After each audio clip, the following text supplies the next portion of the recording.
kami dari Kumpulan 5 akan membincangkan mengenai diskriminasi jantina. Menurut Demhod 2021, diskriminasi jantina adalah amalan memberikan atau menafikan hak seseorang berdasarkan jantina mereka. Hal ini seringkali terjadi pada sektor pengajian, pekerjaan dan politik, tidak kiralah lelaki maupun wanita. Namun persoalannya, apakah faktor-faktor yang menyebabkan diskriminasi jantina? Antara faktor diskriminasi jantina di Malaysia adalah disebabkan stereotip. Stereotip merupakan kenyataan-kenyataan umum yang negatif terhadap sesuatu kumpulan seperti semua juruterbang adalah lelaki. Stereotip ialah gambaran yang berlebih-lebihan tentang sesuatu perlakuan yang baik atau buruk yang ditujukan kepada sesuatu kumpulan etnik oleh etnik lain. Contohnya, stereotip lelaki terhadap perempuan, di mana lelaki jauh lebih diperlukan terutama dalam bidang pekerjaan yang berat seperti kerja-kerja bertukar, membawa kenderaan berat dan sebagainya. Faktor seterusnya yang menyebabkan diskriminasi jantina di Malaysia adalah terdapatnya pembahagian kerja antara dua jantina.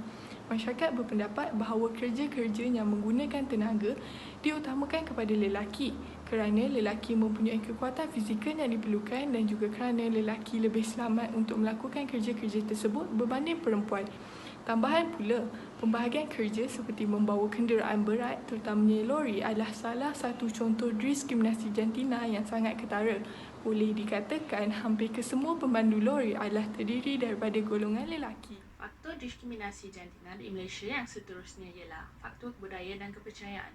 Faktor budaya dan kepercayaan di sini bermaksud orang ramai berpandangan bahawa wanita tidak boleh diberikan hak sama rata seperti lelaki. Selain itu, masyarakat setempat juga berpendapat bahawa peranan utama wanita adalah sebagai isteri dan ibu kepada anak-anaknya sahaja. Di samping itu, sifat kaum wanita yang tidak agresif seperti lelaki juga merupakan salah satu faktor diskriminasi jantina di Malaysia. Terdapat segolongan kaum wanita yang tidak mampu membuat kerja-kerja yang berat. Oleh sebab itu, kebanyakan pihak majikan menganggap bahawa semua kaum wanita adalah sama dan tidak memberi peluang kepada wanita yang lain untuk bekerja. Baiklah, seterusnya apakah kesan-kesan daripada diskriminasi jantina? Baiklah Syairah, terdapat pelbagai impak yang akan berlaku terhadap diskriminasi jantina dalam pekerjaan. Antaranya adalah keterbatasan individu untuk meningkatkan daya saing. Kesan ini dapat dilihat bahawa kebanyakan golongan pekerja wanita tidak dapat mempelajari benda baharu maupun meluaskan pengalaman.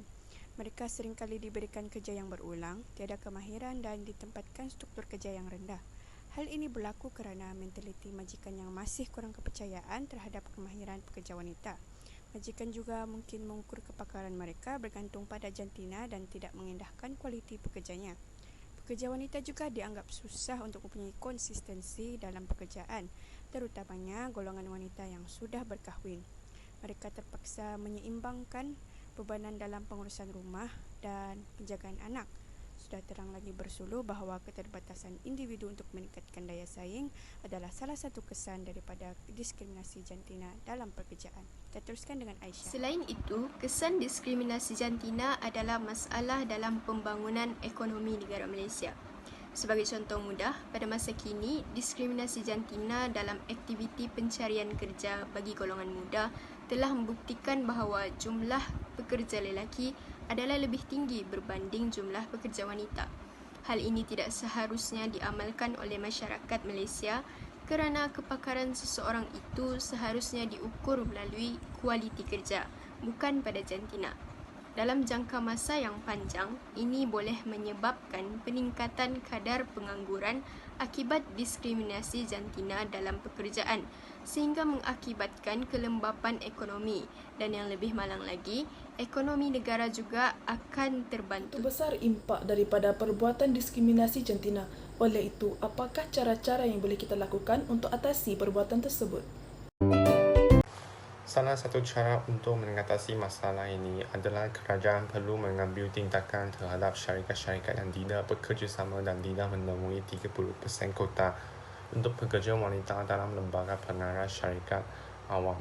Syarikat-syarikat berikut tidak akan mendapat kontrak kerajaan dan nama syarikat akan didedarkan kepada masyarakat.